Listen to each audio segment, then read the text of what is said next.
Chapter 34. Ways in which character is ruined.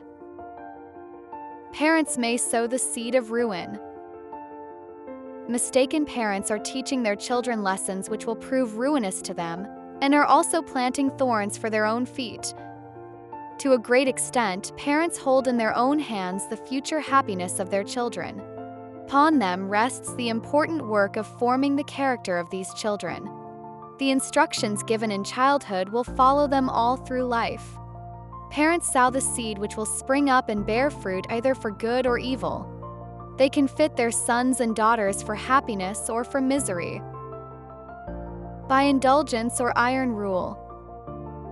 Children are often indulged from their babyhood, and wrong habits become fixed. Parents have been bending the sapling. By their course of training, the character develops either into deformity or into symmetry and beauty. But while many err upon the side of indulgence, others go to the opposite extreme and rule their children with a rod of iron. Neither of these follow out the Bible directions, but both are doing a fearful work.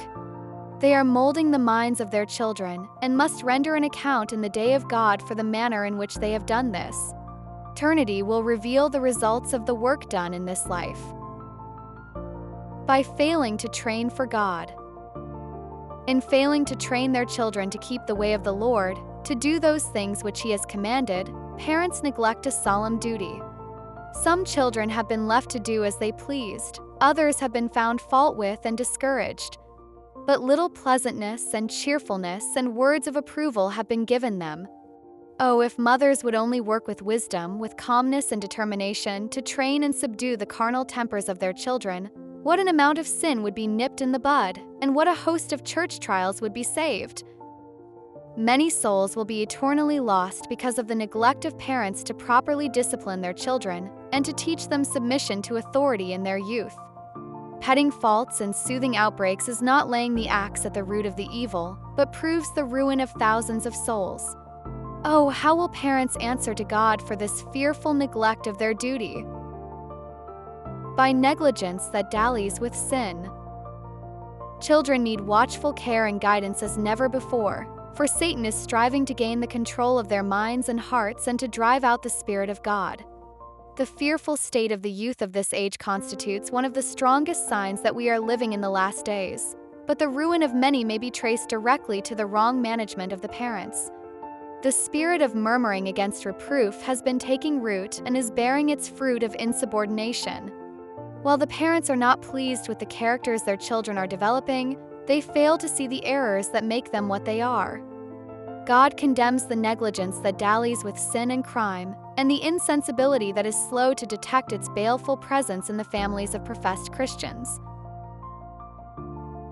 By lack of restraint. Because they do not properly restrain and direct their children, thousands are coming up with deformed characters, with lax morals, and with little education in the practical duties of life. They are left to do as they please with their impulses, their time, and their mental powers. The loss to the cause of God in these neglected talents lies at the door of fathers and mothers. And what excuse will they render to Him whose stewards they are, entrusted with the sacred duty of fitting the souls under their charge to improve all their powers to the glory of their Creator? The parents have thought they loved their children, but have proved themselves their worst enemies. They have let evil go unrestrained. They have allowed their children to cherish sin, which is like cherishing and petting a viper, that will not only sting the victim who cherishes it, but all with whom he is connected. By overlooking glaring wrongs. Instead of uniting with those who bear the burdens, to lift up the standard of morals, and working with heart and soul in the fear of God to correct the wrongs in their children, many parents soothe their own consciences by saying, "My children are no worse than others." They seek to conceal the glaring wrongs which God hates, lest their children shall become offended and take some desperate course. The spirit of rebellion is in their hearts. Far better subdue it now than permit it to increase and strengthen by indulgence.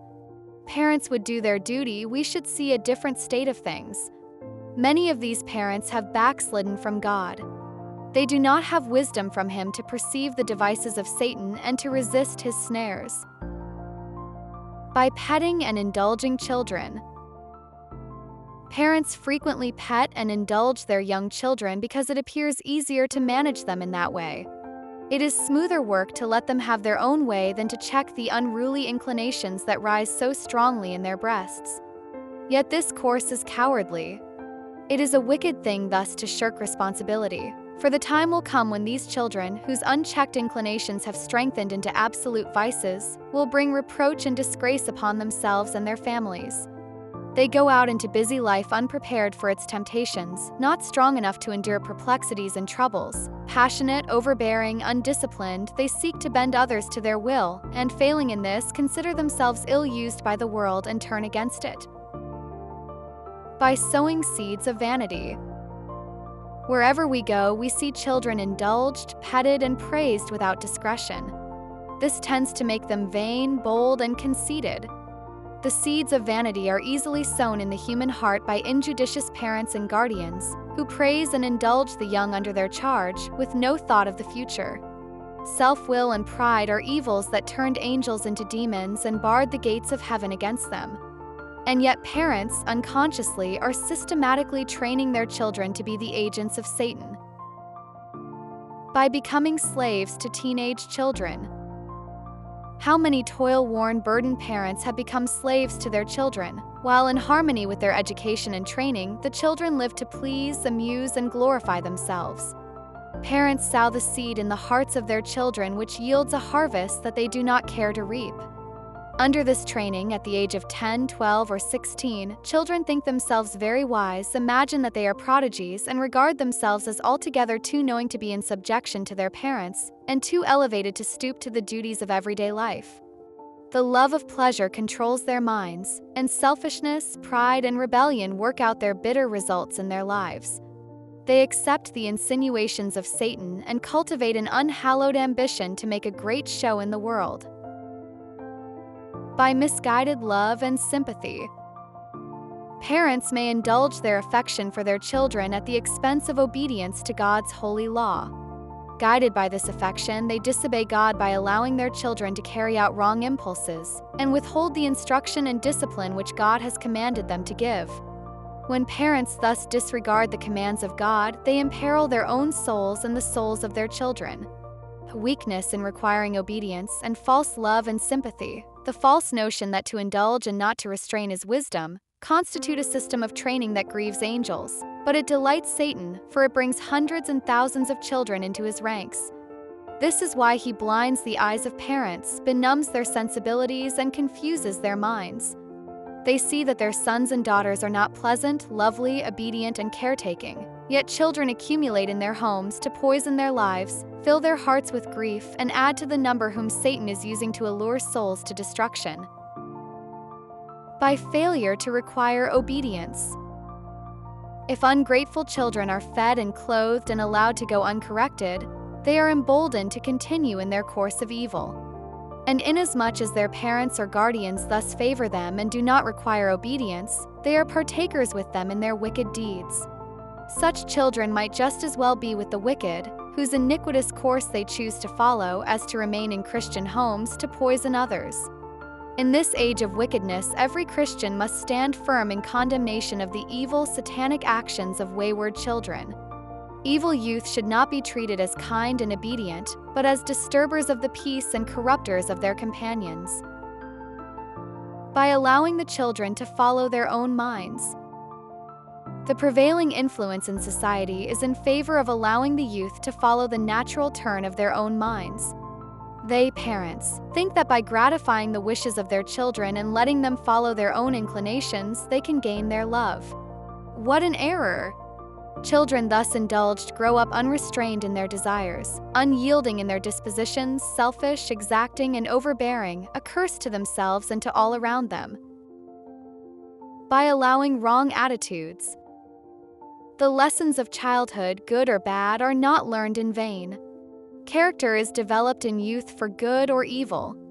At home there may be praise and false flattery. In the world each stands on his own merits.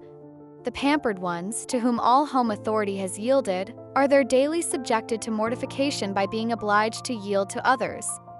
Many are even then taught their true place by these practical lessons of life.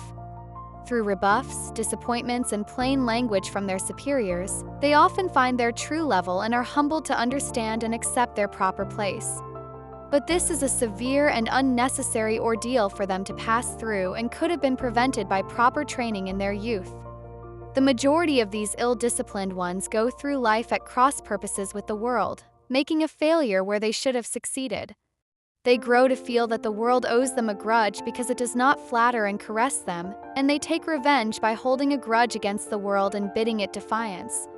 Circumstances sometimes oblige them to affect a humility they do not feel, but it does not fit them with a natural grace, and their true characters are sure to be exposed sooner or later.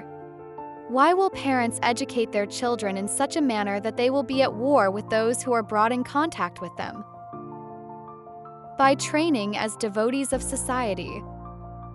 Children are not to be trained to be the devotees of society. They are not to be sacrificed to Molech, but they are to become members of the Lord's family. Parents are to be filled with the compassion of Christ, that they may work for the salvation of the souls that are placed under their influence.